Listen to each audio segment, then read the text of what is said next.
Hello students, welcome to EPG Pathshala. I am Dr. Sanjay Kumar Chamoli from the Department of Physics and Astrophysics, University of Delhi.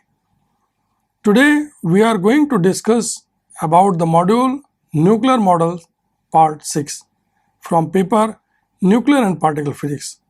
After studying this module, you will be able to understand number 1, the basics of shell model, number 2, knowledge of magic numbers in nuclei, number 3, finer details of the shell structure in nuclei. Nuclear shell model, wood section potential. In this particular slide, we are going to study the nuclear shell potential when we have assumed the wood section potential. So here the form of the wood section potential is given that Vr is equal to minus V0 1 upon 1 plus e to the power R minus capital R upon A, where the symbols have been defined in the picture given below. And on the right hand side, the energy level distribution is given in terms of increasing energy. That is, if we move from top to bottom, from bottom to top, the energy of the levels increase. So here basically the first 1p state is the first state with L is equal to 1, and level degeneracy is basically 2L plus 1.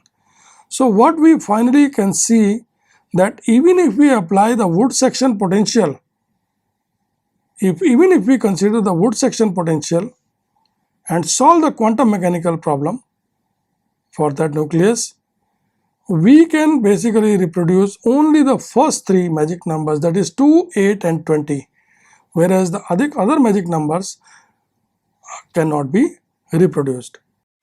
Nuclear shell model, wood section potential. So in this slide, basically we are going to compare what we have obtained as the solution of Schrödinger wave equation when we have considered three nuclear potential, that is harmonic oscillator potential, wood section potential and square well potential. So in this slide, basically for all three kinds of potential, the energy states are being shown and the number of nucleons, that is number of neutrons or protons filled at these energy states are also shown. For example, in the first state only 2 nucleons are possible. In the, that is 1s state, only 2 nucleons are there. In 1p state, 6 nucleons are there, that is up to the second state we have 8 number of nucleons. Then at the third energy state we have 2s and 1d, which corresponds to 12 nucleons to the maximum capacity. So up to the third state 20 nucleons are there, and likewise the higher states. In case of wood section potential, the similar situation is there, that is up to the first state 2 nucleons, up to the second state 8 nucleon, up to the, since the third and fourth state are very close, so here we can say that the 20 nucleons are there, and likewise. Similarly, the situation for a square well. So what we observe, what we can conclude out of this slide is that in all three potentials, the solution of the Schrödinger wave equation gives you only the first three magic numbers, that is 2, 8 and 20. So it means if we consider harmonic oscillator potential or wood section potential or a square well potential, the solution of the Schrödinger wave equation for nuclear potential basically can explain the origin of first three magic numbers, that is 2, 8 and 20, whereas the higher magic numbers are not reproduced. It shows that there is something missing in this interpretation of the nuclear shell model, that not only the mean field potential like harmonic oscillator, square well or wood section is there, but there has to be something else which need to be included in this potential, which can give us the higher magic numbers also. Nuclear shell model, spin-orbit interaction. So in this slide, basically a new kind of interaction is basically discussed, and this interaction is also within the nuclear domain, so it will also has influence in filling the various nuclear energy orbits. In nuclei, the spin orbit effect comes from the nuclear surfaces. As for the nucleons other than on the surface, the strong spin direction forces are balanced due to same environment around them. What does that mean? That in the picture shown here, the inner nucleons find themselves in an identical environment of nucleons around them, but the nucleons which are on the surface, they found many number of nucleons, many number of surrounding nucleons from inside, but nothing from outside. So it means the nucleons which are on the surface of the nucleus, there is slightly imbalance of the forces. So that imbalance of forces is nothing but in terms of spin orbit interaction. So now spin orbit interaction means, since we know that nucleons have spin, angular momentum, that is, which is called the intrinsic spin, and nucleons are in motion in the mean field potential. So there is basically, due to the orbital motion of the nucleons, there is a mean field or there is a magnetic field inside the nucleus, and in this magnetic field the nuclear spin basically interacts. So it's an interaction between the intrinsic spin of the nucleons in the magnetic field provided by the orbital motion of the nucleons. So that is why the name is spin orbit interaction. Now when we worked out the energy corresponding to this spin orbit interaction, then it turns out that energy is given by ESO is equal to h bar c whole square upon mc square whole square into 1 by r dvc over dr L dot s, that is W atom R into L dot s. So this expression is for atoms. So in case of atoms also, this interaction is there, and originally it was, since this spin orbit interaction was defined to explain the fine structure of atom.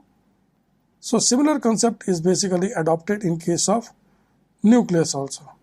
So here in this case basically the charge carriers are basically electrons, whereas in case of nucleus the charge carriers are protons, where neutrons are neutral. So we can say that the spin orbit interaction in case of nucleus is of opposite sign as compared to the case of atoms. Nuclear shell model, spin orbit interaction. So here in this slide basically the details of spin orbit interactions are being discussed. Here in the left hand side picture, the spin orientation of intrinsic spin S and orbital angular momentum L are given, and the direction of magnetic field is also given. So here basically when the spin and orbital angular momentum, they are directed upwards, then in that case the J precesses around the direction of magnetic vector, that is direction about the direction of magnetic field. Whereas in the other case, when L is pointed down and S is up, so it means L and S both are not in the same direction, then J basically again precesses around the magnetic quantum number axis or the magnetic field. So it results in a different kind of energy. So the two different states of orientation of orbital and spin angular momentum result in two different cases.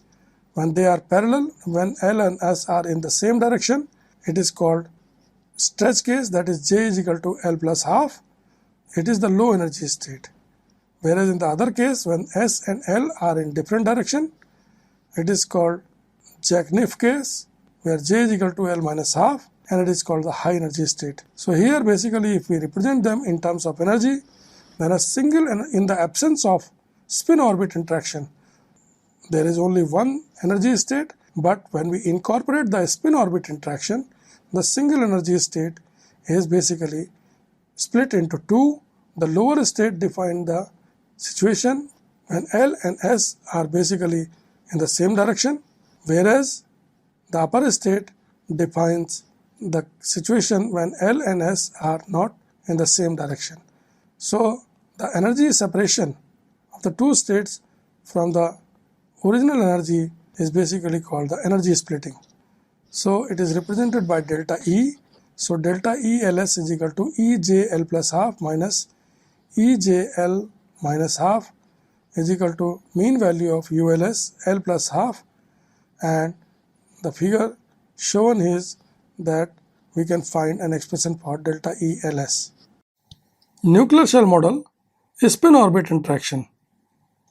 Now in this slide, basically we are going to introduce another kind of interaction, which is the spin-orbit interaction. The nuclear potential with a spin-orbit term is V, which is a function of small r L dot S, is equal to VR plus VLS r L dot S. What does this mean? That if we consider the spin-orbit interaction for the nucleons while they are in motion inside the nucleus, then our net potential becomes VR, which is the central potential, plus, or which is basically the mean potential, plus the potential corresponding to the spin-orbit interaction. So in the previous cases, when we have assumed only the Bode section potential, harmonic oscillator potential and square wave potential, in all three cases only a single potential was assumed. But now with the introduction of a spin-orbit interaction, if we assume that a spin-orbit interaction also exists among the nucleons, then our potential is modified, the mean potential is modified, and the total potential inside the nucleus is now given by this expression. The spin-orbit term make the nuclear potential well wider for nucleons with a spin parallel to the orbital angular momentum, and less wide for nucleons with a spin opposite to the orbital angular momentum. So what does that mean? That with the introduction of a spin-orbit interaction, first of all, since we know that what is a spin-orbit interaction, it is an interaction between the nuclear spin or the spin of the nucleons and the angular momentum or generated due to the circular motion of the nucleons in the mean field. So it's an interaction between these two. So when the spin and orbital angular momentum are having the parallel value are parallel, in that case the spin orbit interaction term make the nuclear potential well wider. But when the nuclear spin and orbital angular momentum are antiparallel, in that case the spin orbit interaction term makes the nuclear potential less wide. So it means in this case, due to the spin orbit interaction, in the Wood section potential, if we consider, in the Wood section potential the form was like this, but due to the spin orbit interaction and the two nature of a spin orbit interaction, we have, instead of single curve, we have two different curves. One corresponding to L and S both are parallel, and another one corresponding to L and S antiparallel. The wider well, which is the result of L and S parallel, results in states of lower energy. Without a spin orbit interaction term, the energy of a state does not depend upon the total angular momentum. Nuclear shell model is spin orbit interaction. Now in this slide, the impact of a spin orbit interaction on the energy levels or the nuclear potential is being discussed. So the two pictures are given. In the left hand side, it shows the proton potential well as a function of distance from the center of the nucleus, and the Coulombic repulsion term is also given. So here from this picture we conclude that the neutron potential well is deeper than the proton potential well, and the reason is understood because the protons have Coulombic repulsion also.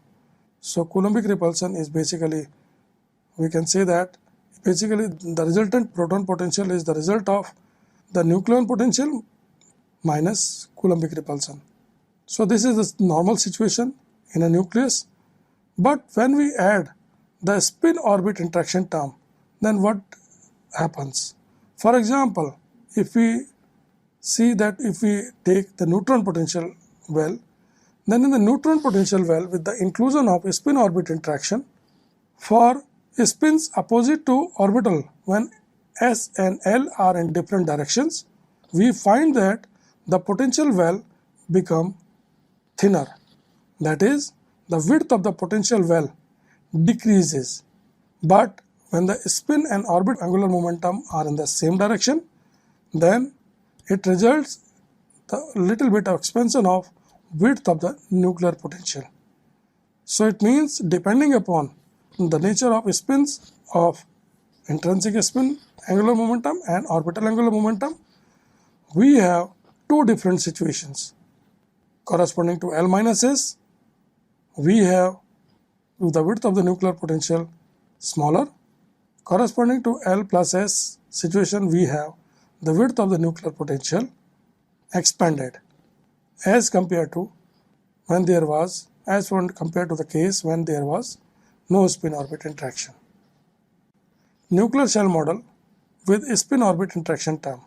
So now in this slide, we are going to discuss the overall impact of spin-orbit interaction in the nuclear potential. So when we add this spin-orbit interaction with the nuclear interaction, what is the situation?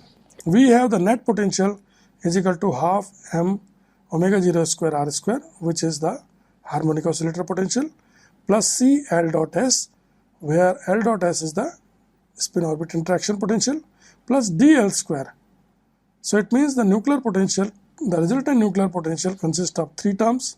First term is the harmonic oscillator potential, second term is the spin-orbit interaction potential, and third term is basically a correction factor which gives you the flattening of nuclear potential at the center. Now when we use this resultant potential and solve the Schrodinger wave equation, our energy levels, the eigenvalue of that situation comes as ENL is equal to h bar omega 0 2NL 2n plus L plus 3 by 2 plus d L into L plus 1 plus C epsilon spin orbit. So it means we see that the energy levels are not just single energy level, single or isolated energy levels, but there is degeneracy in the energy level corresponding to different values of L. So here we can see that in the absence of potential, in the absence of spin orbit interaction, we have the energy situation as 1s, 1p, 1d, 2s, 1f, 2p, 1g, 2d, 3s, 1h, 2f, 3p. But with the spin orbit interaction term, each of these levels other than S level is basically splitted into number of components, into two components, one corresponding to L plus S, another one corresponding to L minus S. So we observe that instead of single isolated levels, due to the spin orbit interaction, we have large number of levels, and these levels basically have been named as per their L plus S or L minus S value. If we start filling these orbits from the bottom to the top, we find that in the first orbit we can accommodate only two nucleons because they are neutron proton are fermionic particles. So Pauli exclusion principle will be applicable, and as per Pauli exclusion principle, in the s orbital we can accommodate only two nucleons. In the second nucleon we have p3 by 2 and p1 by 2. So up to the second level we have 8. Then up to the third level we have d level and s level. So d5 by 2, d3 by 2 and 2s half. So in this up to third level we have 20. In the fourth level we have an isolated f7 by 2 level. So up to the fourth level we have 28 number of nucleons, then fifth, sixth, seventh. So in that way we can say that we have obtained all the magic numbers, that is 2, 8, 20, 28, 50, 82 and 126. So you can see that just by adding a small correction term like a spin orbit interaction, our solution of Schrodinger wave equation basically results in all the magic numbers. So this seems to be a complete potential in itself, as we could explain the origin of various magic numbers in nuclei. Nuclear shell model applications, spin and parity.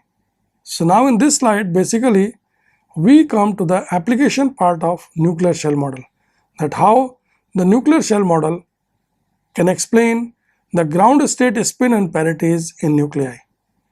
Shell model can be used to predict the ground state spin and parity of the nuclei. For odd A nuclei, the angular momentum, which is basically the spin, is determined by the angular momentum of the last nucleon in the species, that is proton or neutron, that is odd.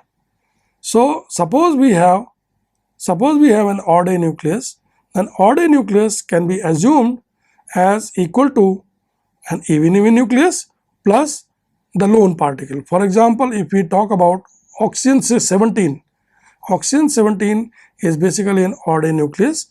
So oxygen 17 can be assumed as equivalent to oxygen 16 plus 1 neutron. So in that case, the oxygen 16 nucleus is basically even nucleus, so its total spin is 0 as per the Pauli exclusion principle, plus since it has got the lone proton or a single neutron, this neutron, whatever is the spin of this neutron, will be the spin of odd A nucleus. In even A nucleus, for even nuclei, the ground state always has spin 0, net angular momentum associated with even n and even z is 0, and parity is positive. Because since why the spin is 0? Because all the nucleons in the even nuclei are paired up.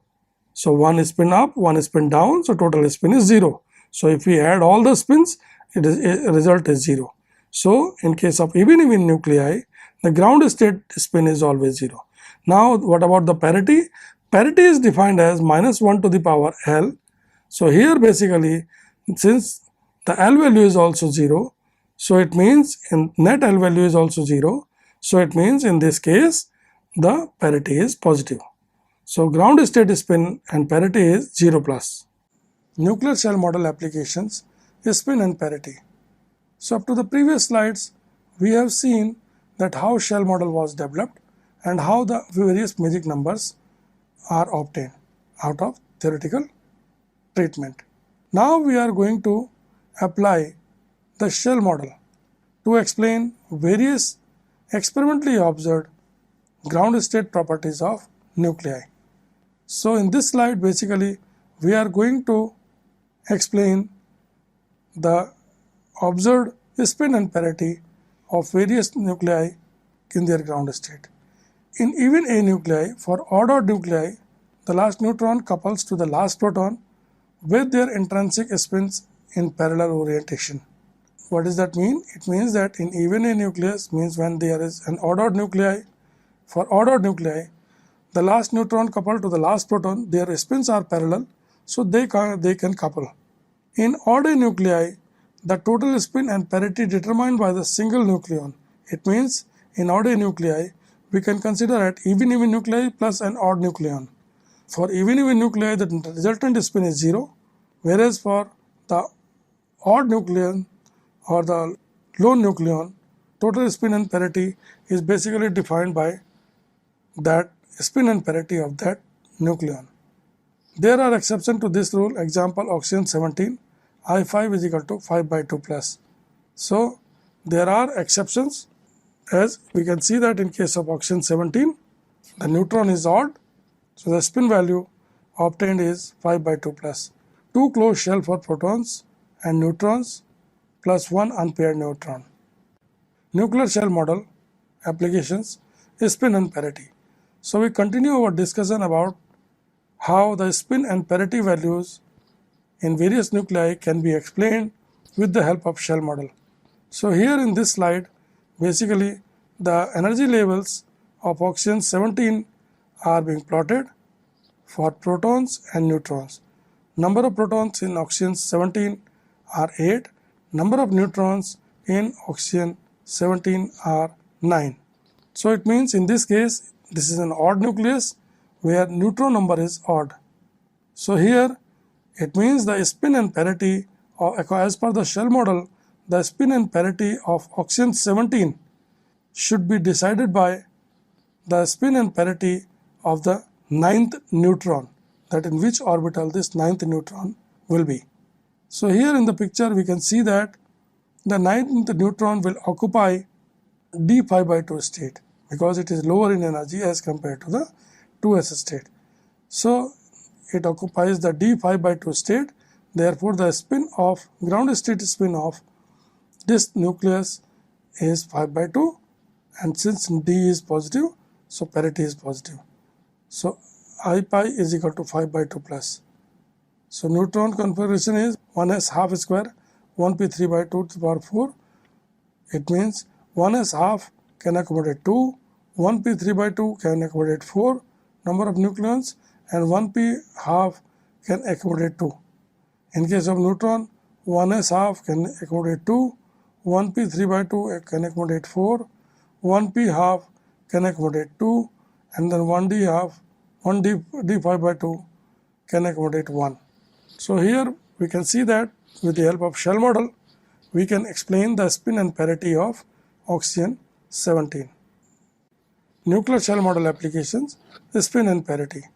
So in the previous slide, we have understood how the nucleons are distributed, how the protons and neutrons are distributed in oxygen 17.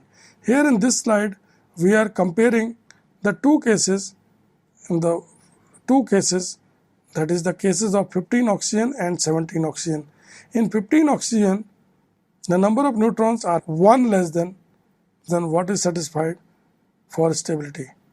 That is, ideally in oxygen 16, which is the stable nucleus, we have 8 protons and 8 neutrons, both are magic. Whereas in case of 15 oxygen, we have 8 protons and 7 neutrons. Similarly, in case of oxygen 17, we have 8 protons and 9 neutrons. So in one of the two nucleus, there is one vacancy, whereas in the 17 oxygen case, there is an added nucleon outside the closed shell. And here we can clearly see that by the distribution of protons and neutrons in these energy levels, we can basically determine the spin of oxygen 15 and oxygen 17. In case of oxygen 15, there is one hole in p half, whereas in case of oxygen 17, there is one particle in d5 by 2. So it means for oxygen 15, the ground state spin is 1 by 2 plus, whereas in case of oxygen 15, the spin and parity is decided by the odd neutron, which is in the d5 by 2 orbit. Nuclear shell model applications, spin and parity. Now in this slide, we can basically see what are the ground state spin and parity of the nuclei. For example, in lithium 7, the ground state parity and spin and parity is 3 by 2 minus. For beryllium 9, the ground state spin and parity is 3 by 2 minus. For calcium 40, it is 0 plus, and so on. So looking at the number of protons and neutrons in a given nucleus, we can identify the ground state spin and parity in the nucleus.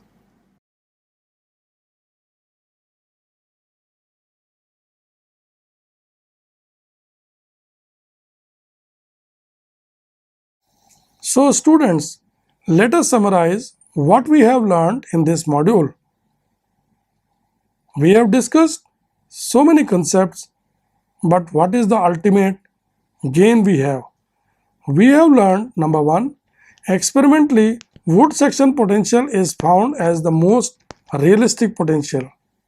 Second thing what we have learned is spin-orbit interaction is crucial in producing nuclear magic numbers. Third thing that we have learned is that sign of spin-orbit interaction term in nuclei is opposite to that in atoms. Next thing which we have learned is that spin-orbit interaction changes the width of nuclear potential. And finally, shell model can predict the ground state properties in nuclei well.